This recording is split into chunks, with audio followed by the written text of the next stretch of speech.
नमस्कार। आज हम एक बहुत ही दिलचस्प सफर पर निकलने वाले हैं। ये सफर है मध्यकालीन हिंदी कविता की दुनिया का, जहां हम उन तीन बुनियादी ढांचों को समझेंगे जिन्होंने सदियों की शायरी को अपनी शक्ल दी: प्रबंध, मुक्तक और प्रगीत। चलिए शुरुआत एक बहुत ही सीधे से सवाल से करते हैं। जब हम कोई कविता पढ़ते हैं तो उसकी असली पहचान क्या है? क्या वो सिर्फ सुंदर शब्दों का ढेर है या उससे कहीं ज्यादा कुछ और भी है? आज हम इसी गुत्थी को सुलझाने की कोशिश करेंगे। और इस सवाल का जवाब है काव्य रूप। समझे कि ये कविता का वो नक्शा है, वो आर्किटेक्चर है, जिसके आधार पर कोई कवि अपनी भावनाओं और विचारों की पूरी इमारत खड़ी करता है। तो ये रहा हमारा आज का सफरनामा। हम कविता के इस आर्किटेक्चर को समझेंगे, फिर एक एक करके प्रबंध, मुक्तक और प्रगीत की दुनिया में गोता लगाएंगे, देखेंगे कि ये एक दूसरे से कितने अलग हैं, और आखिर में जानेंगे कि ये सब आज भी इतना जरूरी क्यों है। तो चलिए इस शानदार इमारत में अपना पहला कदम रखते हैं। हमारा पहला पड़ाव है प्रबंध, जिसे हम कहानियों का महासागर भी कह सकते हैं। प्रबंध काव्य अगर सीधे सीधे कहें तो एक कहानी है, बिल्कुल एक नॉवल या किसी बड़ी फिल्म की तरह। इसमें एक पूरी कहानी होती है जिसके सारे हिस्से, सारे घटनाक्रम एक दूसरे से जुड़े होते हैं और कहानी को एक सिलसिले में आगे बढ़ाते हैं। तो इसमें होता क्या है? एक तो कहानी लगातार आगे बढ़ती है, रुकती नहीं। सारी घटनाएं एक के बाद एक बिल्कुल तरतीब से होती हैं।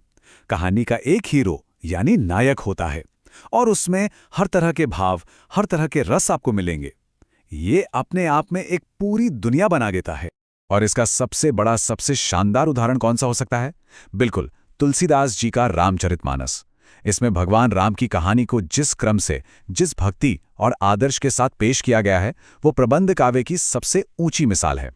अच्छा, उस विशाल महासागर से निकलकर अब हम एक छोटे से लेकिन बेहद कीमती जवाहरात के डिब्बे को खोलते हैं।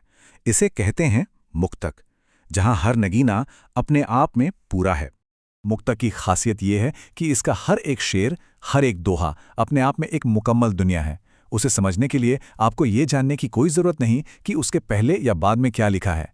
ये एक परफेक्ट तस्वीर की तरह है जो एक लम्हे में ही पूरी कहानी कह देती है।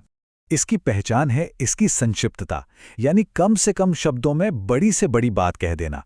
इसमें इमोशंस की इंटेंसिटी बहुत ज़्यादा होती है और हर पद इतना असरदार होता है जैसे कोई गहरी सूक्ति या कोई कहावत हो। और जानते हैं, ये फॉर्म इतना पॉपुलर हुआ कि एक पूरा का पूरा ज़माना, जिसे हम रीतिकाल कहते हैं, वो मुक्तक का ही ज़माना बन गया। इसीलिए उसे अक्सर मुक्तक का स्वर्ण युग भी कहा जाता है। और इसका शहंशाह कौन? बिहारी। उनकी सतसई के दोहे क्या कमाल हैं। छोटे से दोहे में श्रृंगार भी है, नीति भी है और शब्दों की ऐसी कारीगरी कि बस देखते ही बनता है।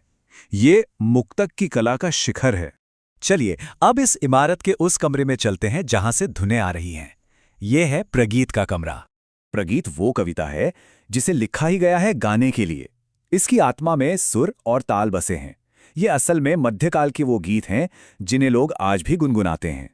इसमें लय होती है, ताल होती है, एक ऐसी धुन वाली बनावट होती है कि आप सुने तो बस उसी में खो जाएं। इसका मकसद ही यही था कि लोग इसे गाकर उस भाव में पूरी तरह डूब जाएं, और यही वजह है कि भक्ति काल में ये इतना पसंद किया गया। सूरदास, मीरा, कबीर, इनके पदों को आप संगीत से अलग करके देख ही नहीं सकते। शब्द और सुर यहां एक हो जाते हैं। उनका काव्य और संगीत दोनों का रिश्ता अटूट है। तो हमने तीनों कमरों की सैर तो कर ली। अब जरा एक कदम पीछे हटकर इन तीनों के नक्शों को एक साथ रखकर देखते हैं कि ये एक दूसरे से कितने अलग और कितने खास हैं। तो देखिए फर्क कितना साफ है। प्रबंध मतलब विस्तार, कहानी का फैलाव, इसका मकसद है आदर्शों को दिखाना। मुक्तक मतलब संक्षेप, एक पल का गहरा भाव। और प्रगीत, उसका तो सब कुछ संगीत है जिसका मकसद ही है सुनने वाले को भाव में डुबो देना।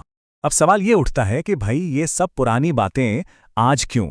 आज के ज़माने में इन काव्य रूपों को समझने का क्या फ़ायदा? चलिए इसी सवाल का जवाब ढूंढते हैं। हिंदी के सबसे बड़े आलोचकों में से एक आचार्य रामचंद्र शुक्ल ने एक बहुत ही कमाल की बात कही थी। उन्होंने कहा कि मुक्तक हिंदी कविता की आत्मा है तो प्रबंध उसका मजबूत ढांचा। मतलब एक दिल है तो दूसरा शरीर। तो सबसे ज़रूरी बात यह है कि ये सिर्फ किताबी शब्द नहीं हैं।